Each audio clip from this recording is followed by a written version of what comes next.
Morning లేచిన first thing ఏంటంటే ఈ చెట్లకి అన్నిటికీ నీళ్ళు పెట్టడం. సో నేను ఇంతకుముందు ఉన్న పాత ఇంట్లో అయితే నాకు బయట గార్డెన్ ఉండింది, ఇంట్లో కూడా గార్డెన్ ఉంది కానీ ఇంకా రెడీ చేయలేదన్నమాట. సో నేను కొన్ని ఇండోర్ ప్లాంట్స్ అయితే పెట్టుకున్నాను సమ్మర్ కోసం. ఎస్పెషల్లీ ఎవ్రీ ఇయర్ నేనైతే సన్ఫ్లవర్ ఖచ్చితంగా వేస్తాను, అండ్ దెన్ చెరీ టొమాటోస్ కూడా వేస్తాను.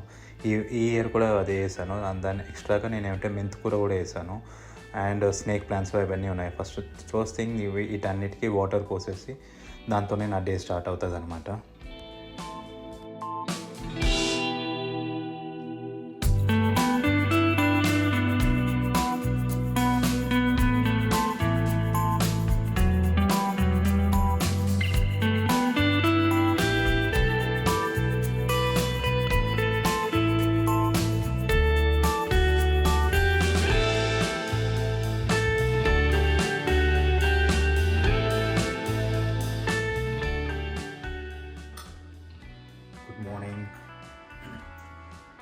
Welcome back to my channel. So ఇవాళ నా మార్నింగ్ రొటీన్ అనమాట. సో టైం అయితే ఇప్పుడు 6:20 అవుతుంది. లేచి లోపల 6:05 అట్లా అయింది. సో బ్రష్ చేసేసుకొని మార్నింగ్ ఇంకా జిమ్కి అయితే బయలుదేరాను. జిమ్కి వెళ్ళే ముందు ఒక ప్రీ వర్కౌట్ మీల్ అయితే తీసుకుంటున్నాను.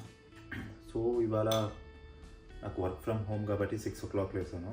సో నాకైతే 2 టైమ్స్ షెడ్యూల్ ఉంటుంది. ఒకటి 5 o'clock లేస్తాను, అంటే ట్యూస్డే వెన్స్డే 5 AM లేస్తాను, ఎందుకంటే ఆ రోజు నాకు ఆఫీస్ డేస్.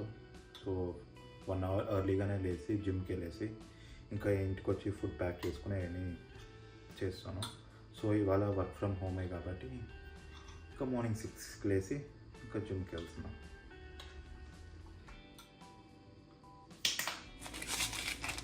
సో చూసారు కదా, ఇది నా ప్రీ వర్కౌట్. జస్ట్ ఒక 5 grams ఆఫ్ కెఫెయిన్ అనమాట, 2 sachet నెస్కెఫే,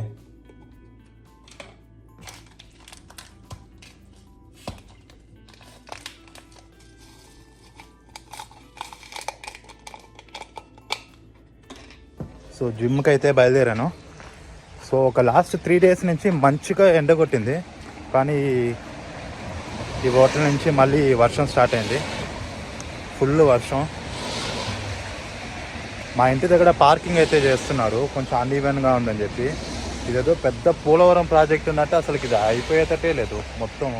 సో నా కార్ చూసారా, సో ఎక్కడెక్కడెక్కడ పెట్టాల్సి వస్తుంది. మొత్తం జిమ్కి వెళ్ళిపోదాం. ఆల్రెడీ చాలా లేట్ అయిపోయింది. నేను వీడియో తీసే ఆ టైంలో ఛార్జ్ ఉందా లేదా అని చూసుకున్నా లేదు మొబైల్లో. నైట్ అయితే ఛార్జ్ పెట్టి పడుకోలేదు. మంచి వర్షం, ఫుల్ వర్షం, మామూలు లేదు వర్షం. ఇందాక చెప్పాను కదా, ఒక 4 to 5 days అయితే ఎండ బీభత్సంగా వచ్చింది. అందరూ ముచ్చడిపోయి సంబరపడిపోయారు. కానీ ఇక్కడ లండన్లో ఏమంటే అంత సీనే ఉండదు. నైట్ ఎంత లేట్గా పడుకున్నా కానీ మార్నింగ్ లేచి జిమ్కి వెళ్ళటం నాకు ఒక అలవాటు అయిపోయింది, ఒక డిసిప్లిన్, ఒక హ్యాబిట్ అనుకోండి. కొంతమంది అడిక్షన్ కూడా అంటారు. సో జిమ్కి వెళ్ళేసి వచ్చి ఇంకా మంచిగా స్నానం చేసి ఫ్రెష్గా వర్క్ అయితే స్టార్ట్ చేద్దామని చెప్పి కూర్చున్నాను నేను. సో ఇవాళ మండే కాబట్టి వర్క్ ఎక్కువ ఉండదు, మోర్ ఇంటూ కాల్స్ అనమాట. ఎందుకంటే నెక్స్ట్ ట్యూస్డే వెన్స్డే థర్స్డేకి ఏమంటే ఆర్గనైజ్ చేసుకుంటాము కంప్లీట్లీ ఏంటని చెప్పి. ఎందుకంటే మండే కావాల్సిందని ఫ్రైడేనే నేను మొత్తం చేసి పెట్టేస్తాను, రిపోర్టింగ్ స్టఫ్ కానీ ఏమేమి కావాలో అన్నీ ఆర్గనైజ్ చేసి పెట్టేస్తాను. సో మండే అయితే కాల్స్కి వెళ్ళి నెక్స్ట్ 4 daysకి కావాల్సింది ఏంటేంటో అని చెప్పి మొత్తం స్కెడ్యూల్ తీసుకొని వాళ్ళకి ఏం రిపోర్ట్స్ కావాలి, లేకపోతే ఏంటి షార్టేజ్ ఉంది అవన్నీ చెప్పి ఒక కంప్లీట్ ప్లాన్ లాగా డ్రాఫ్ట్ చేసుకొని మండే ఈవినింగ్ లోపల అన్నీ వాళ్ళకి పంపిస్తాను అనమాట. And same thing happened on Friday also అట్లనే అవుతుంది. ఫ్రైడే మార్నింగ్ ఏమంటే ఫస్ట్ ఆఫ్ మొత్తం కాల్స్లో ఉంటాను. మండే కావాల్సింది ఏమేమి ఉన్నాయో అవన్నీ ఫ్రైడే ఈవినింగ్ లోపల ప్రిపేర్ చేసి సెండ్ చేసేస్తాను. సో మండే ఏమంటే కొంచెం లైట్గా ఉంటుంది కాబట్టి. సో ఇదే one of my routine work అనమాట. But it depends, not everyday, అన్ని రోజులు ఇట్లా ఉండదు. కానీ ఒక 70 to 80% ఇట్లానే ఉంటుంది. సో ఇదైతే నా మిడ్ డే స్నాక్. సో దీంతో పాటు ఒక గ్రీన్ టీ కొట్టి ఇంకొంచెం మళ్ళీ పని చేసుకోవాలి. దాని తర్వాత lunch. Full hectic day.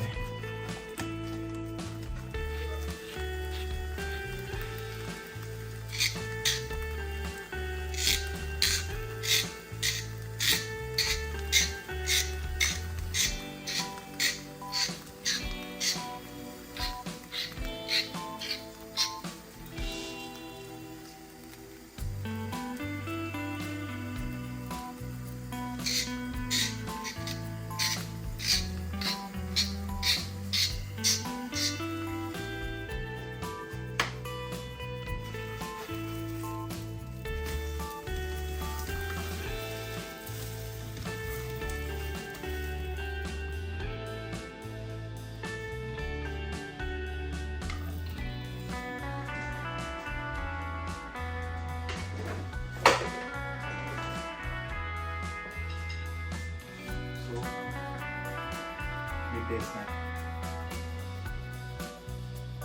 5 egg whites, 5 egg whites and ఒక whole egg అన్నమాట.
సో లాస్ట్కి లంచ్ అయితే ప్రిపేర్ చేసుకున్నాను. ఆల్మోస్ట్ టైం 3:30 అయిపోయింది ఇవాళ లంచ్ చేసే లోపల. చాలా లైట్ అయిపోయింది, చాలా పని పడిపోయింది ఇవాళ. ఒక 10 days నుంచి చాలా వర్క్ ఉంది ఎక్కువ. అంటే నా కొలీగ్ ఒక అతనికి ఆల్ ఆఫ్ అ సడన్ కొంచెం హెల్త్ బాగాలేకపోయింది. సో అతను ఒక 3 weeks లీవ్ తీసుకున్నాడు. నేను ఎప్పుడు ఈ వర్క్ అంటే అతని మార్కెట్ నేను ఎప్పుడు హ్యాండిల్ చేసింది లేదు. So all of a sudden నేను హ్యాండిల్ చేయాల్సి వస్తుంది. అందువల్ల చాలా చాలా చాలా వర్క్ ఉంది. యా, అందరు ప్రొఫెషనల్ జాబ్ అంటారు, కానీ ప్రొఫెషనల్ జాబ్లో కూడా ఇట్లా స్ట్రెస్ చాలా ఉంటుంది. మెంటల్లీ చాలా స్ట్రెస్ ఉంటుంది. స్టూడెంట్స్ వాళ్ళందరూ అంటే పార్ట్ టైమ్స్ చేస్తారు కదా, వాళ్ళకి ఫిజికల్ జాబ్ ఎక్కువ ఉంటుంది. సో 10 hours 12 hours పాపం నిలబడే ఉంటారు. వాళ్ళది ఒక రకమైన కష్టం అంటే ప్రొఫెషనల్ జాబ్ ఇంకో రకమైన కష్టము. సో ఫిజికల్ జాబ్ అన్నా కానీ నైట్కి వచ్చి పడుకొని ఒళ్ళినప్పుడు ట్యాబ్లెట్ వేసుకొని లేకపోతే ఒక 90 వేసుకొని పడుకుంటే ఓకే ఫైన్ అట్లీస్ట్ టుమారో. కానీ ఇట్లా మెంటల్లీ కొంచెం స్ట్రెస్ ఎక్కువైంది అనుకోండి, అసలు రాత్రి నిద్ర రాదు, మళ్ళీ నెక్స్ట్ డే మార్నింగ్ లేవాలి, మళ్ళీ వర్క్ చేయాలంటే చాలా కష్టం. సో యా, దేనికున్న కష్టాలు దానికే. సో ఇది గొప్ప అనుకుంటే ఇది గొప్ప, అది గొప్ప అనుకుంటే అది గొప్ప, అట్లా. సో ఇదే నా 6 AM productive day work from home. So మీకు కనుక ఈ వీడియో నచ్చినట్టయితే please like, share and subscribe to my channel. And నాకు ఓవరాల్గా ఒక 10+ years ఎక్స్పీరియన్స్ ఉంది సప్లై చైన్లో. సో మీకు కనుక ఏదైనా డౌట్స్ ఉంటే సప్లై చైన్ జాబ్లో కానీ ఏదైనా రిలవెంట్ టు సప్లై చైన్ నాకు కమెంట్స్లో అయితే పెట్టండి, నేను ఆన్సర్ చేసేదానికి ట్రై చేస్తాను. Until my next video, see you, take care, bye.